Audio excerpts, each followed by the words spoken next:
नमस्कार, आप देख रहे हैं भारत न्यूज टीवी और मैं हूं आपके साथ मानवी ठाकुर। शुरुआत करते हैं आज की खास खबर। आज भंडारा में आभार यात्रा के दौरान उप मुख्यमंत्री एकनाथ शिंदे ने लाडली बहन योजना बंद न करने की बड़ी खुशखबरी दी। उन्होंने कहा कि योजना पहले की तरह जारी रहेगी। इसके साथ ही कांग्रेस पर तंज कसते हुए कहा कि कांग्रेस बिजली बिल माफ करने की बात कर रही थी, लेकिन हमारी सरकार ने ही आम नागरिकों को राहत देते हुए बिजली बिल में छूट देने का निर्णय लिया है।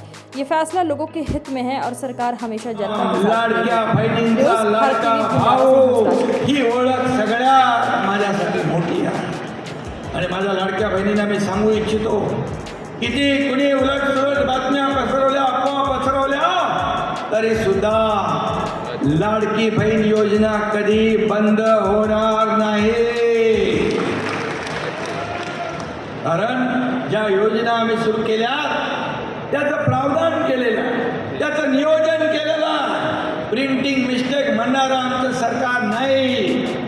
आता गेल्या काही वर्षापूर्वी निवडणुकीमध्ये काँग्रेस सरकारने सांगितलं वीज बिल आम्ही माफ करू, सरकार आलं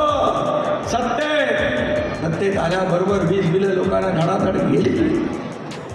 तसं आपलं सरकार नाही, महायुती सरकार नाही आणि म्हणून आपल्या सरकारने आता सर्वसामान्य माणसाला विजेच्या बिलामध्ये सूट दिली पाहिजे म्हणून मुख्यमंत्री महोदयांनी देखील आता विजेच्या बिलामध्ये सूट देण्याचा सरकार महायुती सरकारने आपला निर्णय घेतला। खरं म्हणजे हे सर्वसामान्यांचं सरकार, गोरगरिबांचं। आणि म्हणूनच या महाराष्ट्रातल्या जनतेने आपण 80 जागा लढवल्या, 60 जागा जिंकल्या। हा ऐतिहासिक विजय। जनता जनार्दनाने देखील तुमच्या शिवसेनेवर शिक्कामोर्तब केलं, धनुष्यबाणावर शिक्कामोर्तब केलं।